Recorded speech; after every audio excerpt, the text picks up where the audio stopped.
Yo guys, what's going on? Robert Warshack here. I'm going to be covering the best decks that I saw day one of the new expansion.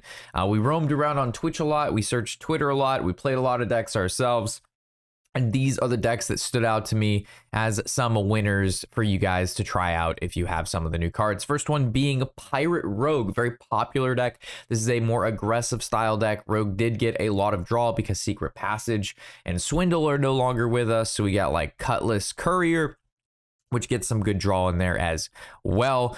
We have the new Vessel card, which puts 2 pirates down. They have stealth, and then you put another vessel at the bottom of your deck, which you then, when you draw that, you get 2 more pirates with stealth. And because everything has pirates, Mr. Smite, of course, goes in here. So this is a very aggressive pirate-esque rogue deck. This deck doesn't even run the new 8-mana pirate because first, she's kind of just like too slow. The payoff for her isn't that great. That would go into a more mid-range pirate deck. But because the expansion is new, everybody's trying new decks. More aggressive style decks always tend to do better during these times because while other people are building unrefined mid-range decks, unrefined control decks, the aggro decks kind of just beat up on them, right? So you'll find that ladder is filled with a lot of people trying to climb with their aggro decks right now, and Pirate Rogue being one of those new aggressive style decks out there. The next deck we're going to cover is going to be a new form of Burn Shaman. So while this may look pretty similar to stuff we've had previously with like Brilliant McCall, the Snowfall Guardian, you know, all of the freeze mechanics with caverns. Remember, Bloom is no longer in the meta, so we don't have to worry about turn 1 Bloom anymore. This deck's all about using like nature spells and fire spells and frost spells. We have the new scroll in here where we discover those. And then we also have the new Coral Keeper, which summons a 3/3 elemental for each of the spell schools you've cast this game. We have a lot of spell schools in this deck, 3 of them. So it should be really good. It's a lot of stats on turn 5. And on top of that, of course, we run the Bioluminescence to give those minions +1 spell damage. So even if they're smaller minions that come off like Maelstrom Portal or they're just totems, being able to get that plus spell damage and then utilize stuff like Lightning Bolt, Frostbite, even Maelstrom Portal to clear board, the Geyser and whatnot is really good. So Burn Shaman, well, I should say Freezer Burn Shaman. This list came from Aquaman. I believe he actually hit #1 legend with this list. It even runs the new Colossal. So really good deck here. We'll probably be playing some of this on stream today. If you haven't already checked out the Twitch, it's in the description. It's also just on Twitch Warshack. But yeah, good deck here. Burn Shaman is stuff we've seen before, so it's not really new. It's new cards in a non-new type of deck. Seems to be doing well. Like I said, those more aggressive burn style decks are going to be doing quite nicely right now. Yo, thanks for making it this far in the video. And if you do watch my content and enjoy it, remember to sub. We have over 53% of people who are watching this channel not subbed and just under 47% who are subbed. It really helps the channel out and shows to YouTube that people are watching and enjoying the content, which recommends more people who may be interested but not yet watching. So with that, let's get back to the games and enjoy. So the next one is going to be a deck from Orange. It's going to be the Naga Mage. He apparently had played a lot of this yesterday, posted a lot about it on Twitter, stating they had a lot of fun.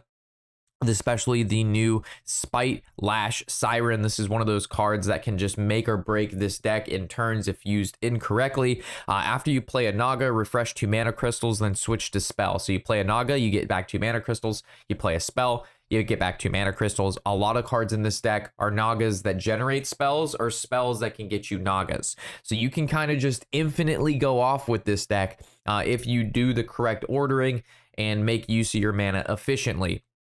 So this whole deck is about combo. And if you notice, it's a lot of board stuff. It's not a lot of burn your opponent's face. We don't see Fireball in here. We don't see Frostbolt. We do see some Ignites. We do see Runed Orb. We do see Siphon Mana. So there are some direct damage spells, but they're not, deal 8 to 15 damage and it's not random. Right? Everything in this deck is pretty meticulous and you have to play this deck correctly in order to get the results for it to do well for you, right? So if you're looking for a little bit of a tempo Naga Spell Mage that's going to have a bit of a learning curve, this is a fantastic deck for you. And what a lot of people are saying, a very fun deck on top of that. It's skill enticing.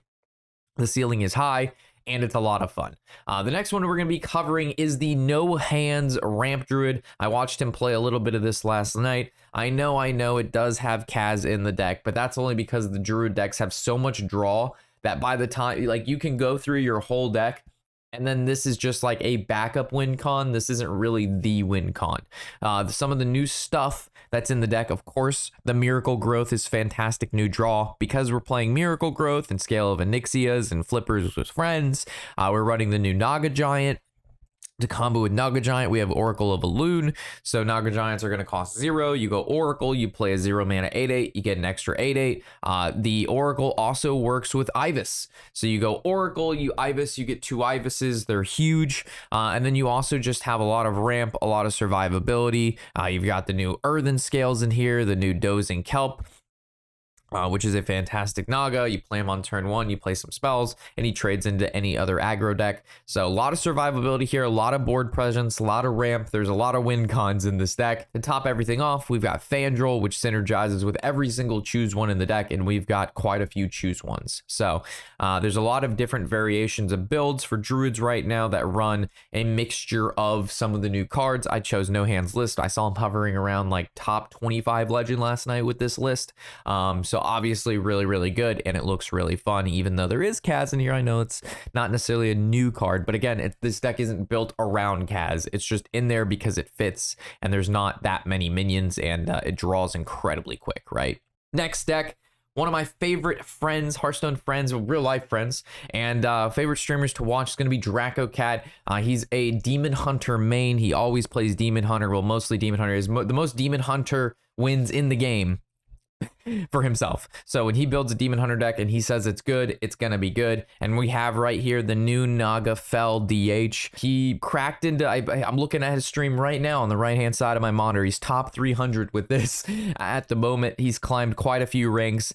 He had like net 20 wins with it on day 1, and it just has all of the bursts that old Fel DH has with a combo that is pretty detrimental to your opponent. We have Brand Bronzebeard, and then we have Jace. So Brand Bronzebeard copies the battle cries twice, and then with the amount of discounts this deck has because of Wayward Sage, as long as Wayward Sage hits or Sigil of Atrocity hits either Jace and or Bran a single time, either of them, you have enough mana to do both of these guys, which is a massive amount of damage.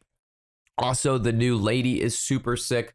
A lot of very cheap spells, looking at Multi-Strike, which is super fantastic, and the new Predation, which also can go face. I didn't know this card could go face. I just figured it was on minions. So we have a lot of damage coming out of the Fel DH right now. And then, of course, we have the Smothering Starfish, because if you play against a lot of freeze shamans, they're going to want to freeze your board.